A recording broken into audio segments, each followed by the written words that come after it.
सद्गुण, शौर्य आणि दूरदृष्टीसाठी ज्यांची ओळख आहे अशा राष्ट्रमाता जिजाबाई आणि स्वामी विवेकानंद यांच्या प्रतिमेला अभिवादन. आदरणीय व्यासपीठावर उपस्थित आपल्या विद्यालयाचे मुख्याध्यापक माननीय श्री सरदे सर, पर्यवेक्षक आदरणीय श्री तावरे सर, उपस्थित सर्व सहकारी शिक्षक बंधू भगिनी आणि विद्यार्थी मित्रांनो, आज आपण जिजामाता आणि विवेकानंद यांची जयंती साजरी करत आहोत. या राष्ट्रमाता जिजाबाई यांचं बालपण आणि त्यांचं जीवन, ज्यांना राष्ट्रमाता म्हटलं जातं, राजमाता म्हटलं जातं, ही उपाधी मिळवण्यापर्यंत त्यांचा जो प्रवास होता, त्यांचे जे खडतर कष्ट होते, याबद्दल थोडक्यात मी 1-2 प्रसंग सांगणार आहे, जास्त वेळ घेणार नाहीये. जिजाबाई या लखुजीराव जाधवांच्या मुलगी. लखुजीराव जाधव हे सिंदखेडचे देशमुख होते आणि या लखुजीराव जाधवांना 5 अपत्ये होती, 4 मुलं आणि 1 मुलगी. ती 1 मुलगी म्हणजे आपल्या जिजाबाई. या 4 मुलांपैकी मोठे जे होते, ज्यांचं नाव दत्ताजी, या दत्ताजींचा जिजाबाईंवर खूप प्रभाव होता. जिजाबाई दत्ताजींसोबत भल्या पहाटे उठून घोड्यावर रपेट करायच्या. जिजाबाईंना घोड्यावर रपेट करणे, तलवारबाजी करणे या गोष्टी सुद्धा अवगत होत्या. या गोष्टी त्यांनी शिकलेल्या होत्या. जेव्हा त्या दत्ताजींसोबत रपेट करून यायच्या, एके दिवशी त्यांच्या आऊसाहेब म्हाळसाबाई, ज्यांचं नाव, त्या जिजाबाईंना म्हणाल्या, जिजा, अगं हे मुलींचे खेळ नाहीत. तो घोड्यावर रपेट करतेस, भालाफेक करतेस, तलवारबाजी करतेस, हे खेळ मुलींचे नाहीत. तेव्हा जिजाबाई अगदी करारी मुद्रेने आपल्या आईकडे पाहतात आणि म्हणतात की आई, आऊसाहेब, या यवनांच्या राज्यामध्ये मुलींना, बायकांना पळवून नेलं जातं, तेव्हा आपली सुरक्षा आपल्याला करता आली पाहिजे. आज आपण म्हणतोय की मुलींना स्वतःची सुरक्षितता करता आली पाहिजे, काळजी घेता आली पाहिजे. हे विचार त्या काळी जिजाबाईंचे होते, कारण तो काळच तसा होता. परकीयांचे आक्रमण आपल्या महाराष्ट्रावरती व्हायचे आणि मग अशा वेळी आपल्यालाही शत्रूशी तोंड देता आलं पाहिजे. आणि त्यांच्या या विचारांना त्यांच्या आऊसाहेब सुद्धा नंतर सहमत झाल्या आणि जिजाबाई अगदी या गोष्टींमध्ये तरबेज झालेल्या होत्या. जिजाबाई एके दिवशी अशाच आपल्या बंधूंसोबत, दत्ताजींसोबत फिरायला गेलेल्या होत्या आणि अचानकपणे दत्ताजींच्या डोळ्यामध्ये पाणी त्यांनी पाहिलं, अश्रू पाहिले.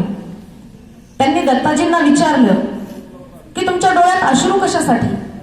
प्रसंग आनंदाचा आहे, मग आपण रडताय कशासाठी? मला याचं कारण सांगा.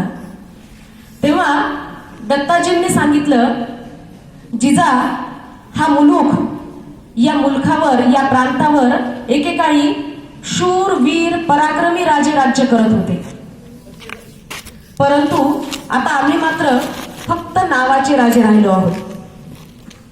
तेव्हा लहानगी जिजाबाई दत्ताजींना बोलते, आपल्याला हा मुलूक परत मिळवता येणार नाही का? आपण पुन्हा पूर्वीसारखे पराक्रमी राजे होऊ शकणार नाही का? तेव्हा दत्ताजी सांगतात की या मुलखावर परकीयांचं आक्रमण आहे आणि आपला पराक्रम, आपलं शौर्य या परकीयांची वेठबिगारी करतोय.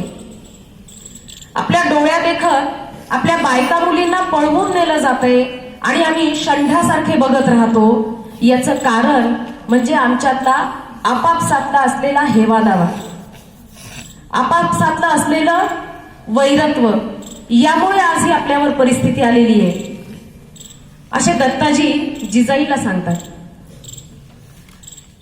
परकीयांचं आक्रमण कधी होतं? जेव्हा आपल्यामध्ये एकी नसेल, आपापसात हेवेदावी असतील, वैमनस्य असेल, वैर असेल. आणि हे विचार त्या लहानग्या जिजाबाईच्या मनावर कोरले जाऊ लागले.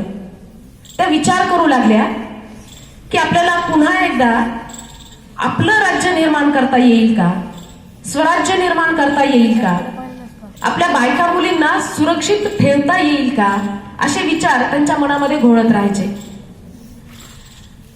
त्या काळात लहानपणीच मुलींची आणि मुलांची देखील लहानपणीच लग्न व्हायची. तर या शहाजीराजे भोसल्यांसोबत जिजाबाईंचा विवाह झाला.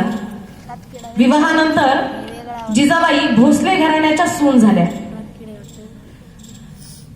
लग्नानंतरचे काही नवलाईचे दिवस सुरुवातीच्या काळात त्या आपल्या सासरी आल्या. त्यांची सासू उमाबाई यांच्या त्या खूप लाडक्या होत्या. गौरवर्ण देखणा चेहरा असलेल्या जिजाबाई अतिशय नम्र आणि लाघवी स्वभावाच्या होत्या. त्यामुळे त्या अल्पावधीतच सगळ्यांच्या लाडक्या झाल्या. काही काळ, काही दिवस त्या सासरी राहिल्या आणि त्यानंतर समज येईपर्यंत, थोडस वय वाढेपर्यंत त्या पुन्हा आपल्या माहेरी आल्या. माहेरी आल्यानंतर जिजाबाईंचं हळूहळू समज वाढू लागली, वय वाढू लागलं. त्याचबरोबर दत्ताजींचे शब्द, दत्ताजींचं वाक्य त्यांना वारंवार आठवू लागलं. आपण परकीयांची वेठबिगारी करतोय. ही परकीयांची वेठबिगारी आपल्याला करायची नाही. यासाठी आपण काय केलं पाहिजे, असे विचार त्यांच्या मनामध्ये येत राहायचे. जसजसं त्यांचं वय वाढत होतं, समज वाढत होती, तसतसं त्यांचं हे स्वप्न देखील वाढू लागलेलं होतं. त्या आजूबाजूची परिस्थिती पाहायच्या. लोकांना किती त्रास आहे, हे परकीय किती अन्याय करतात, हे त्यांनी अगदी जवळून पाहिलेलं होतं. आणि नंतर जेव्हा त्या पुन्हा वापस आपल्या सासरी आल्या, तेव्हा शहाजी राजांचा पराक्रम, त्यांच्या पराक्रमाच्या कथा त्या ऐकू लागल्या. शहाजी राजांबद्दल त्यांच्या मनामध्ये अतिशय आदर आणि सन्मान होता. शहाजी राजांच्या पराक्रमाच्या कथा ऐकून त्यांना वाटायचं की आपण आपल्या मुलखातील जनतेला सुखी केलं पाहिजे. हळूहळू एक प्रसंग असा घडला मधल्या काळामध्ये. शहाजीराजे भोसले आणि लखुजीराव जाधव हे दोन्हीही घराणे निजामशाहीचे सरदार होते. त्या काळामध्ये निजामशहा, आदिलशहा आणि मोगल अशा 3 परकीय सत्ता आपल्या महाराष्ट्रावरती आपली सत्ता त्यांनी स्थापन केलेली होती. आणि हे शहाजीराजे भोसले आणि लखुजीराव जाधव, म्हणजे जिजाबाईंचे वडील लखुजीराव जाधव आणि पती शहाजीराजे भोसले, ह्या दोन्हीही घराणे, हे दोन्हीही सरदार या निजामशाहीच्या चाकरीमध्ये होते. आणि एके दिवशी असाच निजामशहाचा दरबार भरलेला असताना, दरबार संपलेला होता, सगळे लोक वापस जाऊ लागले. पण चिथावून ठेवलेला एक हत्ती तो सैरावैरा धावत सुटला. आणि म्हणून या हत्तीला अडवण्यासाठी जिजाबाईंचे बंधू दत्ताजी धावून गेले. त्यांनी हत्तीवर हल्ला केला, हत्तीची सोंड कापली. त्यांच्या जवळच्या समशेरीने, तलवारीने हत्तीची सोंड कापली. तेव्हा त्यांना अडवण्यासाठी जिजाबाईंचे चुलत दीर संभाजीराजे, नातं थोडस लक्षात घ्या, जिजाबाईंचा सख्खा भाऊ दत्ताजी, तो हत्तीची सोंड त्याने कापली. या सैरावैरा धावत असलेल्या हत्तीला त्याने अडवलं आणि दत्ताजींना अडवण्यासाठी जिजाबाईंचे चुलत दीर संभाजी राजे पुढे आले. संभाजीराजे आणि दत्ताजी यांच्यामध्ये तलवारबाजी झाली. दोघांनी आपली समशेर उपसली. या चकमकीत कोणाच्याही लक्षात यायच्या आत दत्ताजी राजांच्या हातून या संभाजीराजांच्या हातून दत्ताजी राजे मारले गेले. त्या ठिकाणी लखुजीराव जाधवही उपस्थित होते. पुत्रप्रेमाने आणि आपल्या मुलाचा झालेली हत्या पाहून त्यांचे डोळे रागाने लाल झाले. तेव्हा समोर कोण आहे याचाही त्यांनी विचार केला नाही. त्यांना सामोरे आले. त्यांनी आपली तलवार उपसली, समशेर घेतली आणि निघाले. समोर शहाजीराजे आलेले होते. आपल्या पुत्रप्रेमापोटी त्यांनी जावाई पाहिला नाही. शहाजीराजे लखुजीराव जाधवांचे जावाई, त्यांच्यावर त्यांनी हल्ला केला, वार केला. त्यांनाही मार लागला शहाजीराजेंना आणि ते चालून गेले संभाजीराजेवर, ज्यांनी दत्ताजीचा वध केला होता, दत्ताजीची हत्या केली होती. त्या संभाजीराजांचा त्यांनी त्या ठिकाणी वध केला. आणि या दोन कुटुंबामध्ये तेव्हापासून वैमनस्य निर्माण झालं, वैर निर्माण झालं. आता अर्थात त्या प्रसंगी निजामशहाने मध्यस्थी करून यांच्यातलं वितुष्ट कमी करण्याचा प्रयत्न केला, परंतु ही जे वैमनस्य या दोन कुटुंबांमध्ये निर्माण झालं, याचा सगळ्यात मोठा परिणाम झाला तो म्हणजे जिजाबाईंवर. त्यांना किती दुःख झालेलं असेल आपण विचारही करू शकत नाही. आपल्याच दीराकडून आपल्या सख्ख्या भावाची हत्या होते आणि दुसरीकडे आपल्या वडिलांकडून आपल्या पतीवर देखील हल्ला होतो आणि आपल्या दीराची हत्या होते. अशा प्रसंगी मोठं धीरानं जिजाबाईंनी तोंड दिलं. जवळपास त्यांना माहेरला मुकावं लागलं, कारण यांच्यातलं वैर वाढत गेलं. आणि जिजाबाई हळूहळू आपल्या सासरी पूर्णपणे रमलेल्या होत्या. शहाजीराजांवर त्यांना पूर्ण विश्वास होता. शहाजीराजांचा पराक्रम त्या ऐकत होत्या. शहाजीराजांनी यानंतर निजामशाही सोडली आणि ते आदिलशहाकडे गेले. त्यानंतर लखुजीराव जाधव सुद्धा या प्रसंगानंतर काही काळाने मोगलांना जाऊन मिळाले. या मोगलांनी सुद्धा पुन्हा निजामशाहीवर हमला केला. त्यावेळी लखुजीराव जाधव सासरे आणि शहाजीराजे भोसले म्हणजे सासरे जावाई यांच्यामध्येच पुन्हा एकदा युद्ध झालं. आणि या गोष्टीचा त्रास जिजाबाईंना खूप झाला. नंतर काही काळाने शहाजीराजांनी आदिलशाही पण सोडून दिली. निजामशाहीची उतरती कळा आलेली होती. निजामशाहीला वाचवण्यासाठी ते पुन्हा निजामशाहीमध्ये आले, कारण त्यावेळी लखुजीराव जाधव तिथे नव्हते, ते मोगलांकडे गेलेले होते. काही काळाने लखुजीराव जाधवांनी देखील मोगलाई सोडून दिली. ते वापस आपल्या प्रांती आले. मग त्यावेळी यांच्यातली कटुता हळूहळू कमी होऊ लागली, यांच्यातलं वैर कमी होऊ लागलेलं होतं. आणि मग या गोष्टीचा फायदा होऊन कदाचित हे दोन्ही घराणे एकत्र येतील याची भीती निजामशाह आणि आदिलशहाला देखील वाटू लागलेली होती, कारण निजामशाही बुडू लागलेली होती. त्यावेळी शहाजीराजांनी या निजामशाही पुन्हा पेमगिरी किल्ल्यावरती नवीन निजामशहाच्या घराण्यातील एका छोट्या मुलाला निजामशाह म्हणून घोषित केलेलं होतं आणि स्वराज्य निर्माण करण्याचा एक प्रयत्न केला होता. म्हणजे स्वराज्य निर्मितीचं स्वप्न जिजाबाईंनी पाहिलेलं होतं बालपणापासून. शहाजीराजांनी पुन्हा एकदा स्वराज्य निर्मितीचा प्रयत्न केलेला होता, परंतु आदिलशहाने ही गोष्ट लक्षात घेतली, हे ओळखलं आणि त्यांनी पुन्हा या शहाजीराजे भोसल्यांना स्वतःकडे बोलावून घेतलं. त्यांना सरलष्कर हा किताब दिला. आदिलशाहीमध्ये मोठं पद दिलं. शहाजीराजे पुन्हा आदिलशाहीकडे वळले. शहाजीराजे सतत मोहिमा, युद्ध यावर व्यस्त असायचे. या काळामध्ये जिजाबाईंना पुत्ररत्न प्राप्त झालं. पहिले पुत्र म्हणजे संभाजीराजे, कारण त्यांचे पराक्रमी धीर त्यांचा मृत्यू झालेला होता आणि त्यांच्या स्मरणार्थ म्हणून त्यांनी आपल्या मुलाचं नाव देखील संभाजीराजेच ठेवलं. सतत हे युद्ध मोहिमा चालूच असायच्या. नंतरच्या काळात जिजाबाई पुन्हा त्यांना दुसरा मुलगा झाला, तो म्हणजे शिवाजीराजे.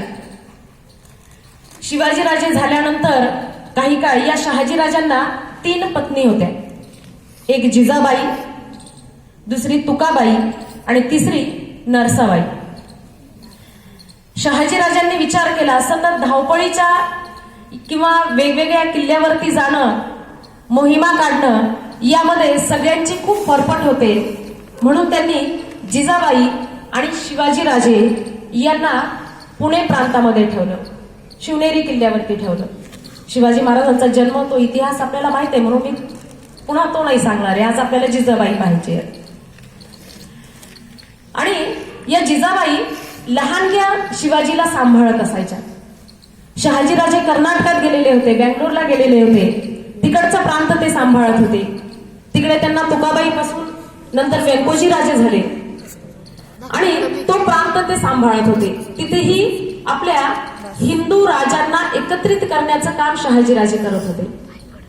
आणि इकडे दादाजी कोंडदेवांच्या सहाय्याने जिजाबाई शिवबांना लहानाच्या मोठ्या करत होत्या. त्यावेळी शिवबांच्या जवळ त्यांचं एकमेव छत्र म्हणजे जिजाबाई, आणि जिजाबाईंना देखील त्यांचा एकमेव सहारा म्हणजे शिवबा. शिवबा आणि जिजाबाई यांच्यामध्ये त्यांच्यावर जडणघडण करण्याची, त्यांच्यावर संस्कार करण्याचं काम या काळामध्ये जिजाबाई करत होत्या. अनेक गोष्टी सांगायच्या आजूबाजूच्या परिसरामध्ये. आता अर्थातच त्यावेळी जिजाबाई आणि शहाजीराजे यांच्यावरती पुणे प्रांताचा सगळा कारभार सोपवलेला होता. त्यामुळे आजूबाजूच्या लोकांच्या समस्या सोडवणे, त्यांच्या अडचणी सोडवणे, या सगळ्या गोष्टी जिजाबाई करायच्या आपल्या शिवबाला सोबत घेऊन. जिजाबाई कशा पद्धतीनं न्याय करतायत, त्या कशा पद्धतीनं जनतेची काळजी घेतायत, राज्यकारभार चालवतायत, या सगळ्या गोष्टी बारकाईने शिवबा पाहत होते. त्यांनी या सगळ्या गोष्टी आत्मसात केलेल्या होत्या. राजा म्हणजे फक्त राज्याचा राजा नसतो, तर तो जनतेचा राजा असतो. त्याने जनतेची कशी काळजी घेतली पाहिजे या गोष्टी त्या आपल्या वागण्यातून आणि आपल्या बोलण्यातून शिवबांना समजावून सांगत होत्या. एक प्रसंग असाच आहे. त्यानंतर जिजाबाईंनी निंबाळकर घराण्यातील मुलगी सईबाई यांच्याशी शिवाजी महाराजांचा विवाह लावून दिला. हा विवाह ठरला तेव्हा त्यांनी शहाजीराजांना ही गोष्ट कळवली. शहाजीराजांना काही कारणास्तव विवाहासाठी येता आले नाही. एकट्या जिजाबाईंनी आपल्या मुलाचा विवाह केला. संपूर्ण राज्यकारभार, एक स्त्री, इतिहासातील स्त्री आहे, संपूर्ण राज्यकारभार अगदी चोख पद्धतीने, उत्तम पद्धतीने त्या सांभाळत होत्या. शिवबा लहानाचे मोठे होत होते. अवघ्या 8 वर्षाच्या वयामध्ये त्यांचा विवाह झाला. सईबाई सारखी सद्गुणी सून त्यांना मिळाली आणि जिजाबाईंचा आणि शिवबांचा राज्यकारभार सुरू होता. जिजाबाई शिवबांना सांगायच्या, कारण त्यांनी बालपणी स्वराज्याचं स्वप्न पाहिलेलं होतं. शिवबा सुद्धा आपल्या मावळ्यांसोबत खेळायला जायचे तेव्हा ते पाहायचे की हे परकीय शत्रू आपल्या कुटुंबांवरती, आपल्या मुलाबाळांवरती, बायकांवरती, मुलींवरती अशा पद्धतीचे अन्याय करतात, अत्याचार करतात. तेव्हा यासाठी आपण काहीतरी केलं पाहिजे. बाहेरून खेळून आलं की शिवबा जिजाबाईंसोबत चर्चा करायचे, सल्लामसलत करायचे आणि वेगवेगळ्या प्रसंगांमधून जिजाबाई देखील त्यांच्या मनामध्ये स्वराज्याची मुहूर्तमेढ रोवत होत्या. स्वराज्याचं स्वप्न त्यांच्यामध्ये त्या पाहत होत्या. शिवबा हळूहळू मोठे होत होते. स्वराज्य निर्मिती त्यांना करायची होती. त्यांनी स्वराज्याची शपथ घेतली. अनेक किल्ले त्यांनी जिंकले. मग प्रत्येक वेळी शक्ती आणि युक्ती दोन्हीचा वापर करून त्यांनी अनेक किल्ले जिंकले. ज्या ठिकाणी चर्चा करून शक्य होत असेल त्या ठिकाणी सगळ्या राजांना एकत्र करणे, आपल्या बाजूने वळवणे, आपली शक्ती हळूहळू वाढवणे, असं काम जिजाबाईंच्या सल्ल्याने शिवबा करत राहिले. आणि हे करत असतानाच शिवबा आपल्या समाजामध्ये, आपल्या समाजातील लोकांना, आपल्या जनतेला अन्यायापासून वाचवण्याचा प्रयत्न करू लागले. जिजाबाई त्यांच्यावरती असे संस्कार करतच राहिल्या. आणि यातच एके दिवशी एक बातमी अशी आली, शहाजीराजांचा मृत्यू झाला. शहाजीराजांना शिकारीची खूप आवड होती. शिकार करत असताना अपघातामध्ये त्यांचा मृत्यू झाला. ही बातमी जेव्हा शिवाजी महाराजांना कळाली, जिजाबाईंना कळाली, त्यावेळी ते खूप व्याकुळ झाले. त्यांना सगळ्यात आधी आठवली ती आपली मास आहे जिजाबाई. ते जिजाईकडे धावतच गेले. जिजाबाई सती निघण्यासाठी तयारी करत होत्या. हिरवी साडी घातली होती, मळवट भरलेला होता. जिजाबाई सती जात आहेत हे पाहिल्यावर शिवबा त्यांना बिलगले. आम्हाला एकट्याला सोडून आपण जाऊ शकत नाही, असा आकांत ते करू लागले. व्याकुळ झाले तेव्हा जिजाबाई खूप शांत होत्या. शुभांनी सांगितलं, जर स्वराज्य निर्माण करायचंय तर तुम्ही आम्हाला सोडून जाऊ शकत नाही. तुमच्याशिवाय स्वराज्य निर्मिती होणे नाही. तेव्हा जिजाबाईंनी, शोभा तू जिंकलास एवढंच सांगितलं आणि त्या थांबल्या. त्या स्वराज्यासाठी थांबल्या. त्या जगत राहिल्या ते केवळ स्वराज्य निर्मितीसाठी. त्यानंतर शुभांनी अनेक किल्ले घेतले, स्वराज्य निर्मिती केली. स्वराज्य निर्मितीनंतर सगळ्या जगाला कळावं शुभा राजे झाले आहेत आणि स्वराज्य निर्माण झालं आहे, म्हणून त्यांचा राज्याभिषेक करायचं ठरवलं. शुभांचा राज्याभिषेक झाला. त्या दिवशी जिजाबाईंना खूप धन्य वाटलं, कारण त्यांनी बालपणापासूनचं जे स्वप्न पाहिलेलं होतं स्वराज्य निर्मितीचं, ते स्वप्न आज शुभांनी पूर्ण केलेलं होतं. परकीयांची वेठबिगारी करायची नाही हे वाक्य शुभांनी खरं केलेलं होतं. त्या दिवशी जिजाबाई शोभांना जवळ घेतात आणि त्यांना म्हणतात, शोभा तू खूप भाग्यवान आहेस. तू स्वराज्य निर्मिती केलीस. तू महाराष्ट्राचा राजा झालास. आणि त्यांच्या डोळ्यातून आनंदाश्रू ओघळू लागले. आणि राज्याभिषेकानंतर अवघ्या 11व्या दिवशी तो दुःखद प्रसंग आला, ज्या दिवशी जिजाबाई या स्वराज्याचा निरोप त्यांनी घेतला, शुभाचा निरोप त्यांनी घेतला. अतिशय जड अंतःकरणाने शुभांनी स्वतःला सावरलं. 17 जून 1674 रोजी जिजाबाईंनी स्वराज्य आणि शुभांना एकटं सोडून जगाचा कायमचा निरोप घेतला. अशा या राष्ट्रमाता, राजमाता जिजाबाई, ज्यांनी अविरतपणे आपलं आयुष्य जे जगलं ते फक्त स्वराज्यासाठी, बालपणापासून जे स्वप्न पाहिलं ते फक्त स्वराज्य निर्मितीचं, आणि स्वराज्य निर्मिती झाल्यानंतर त्यांनी जगाचा कायमचा निरोप घेतला. अशा राष्ट्रमाता, राजमाता जिजाबाई यांना शतशः नमन. स्वामी विवेकानंद यांच्याही प्रतिमेला शतशः नमन. या ठिकाणी मी इथे थांबते. संयोजकांनी मला बोलण्याची संधी दिली त्याबद्दल खूप खूप आभार. धन्यवाद.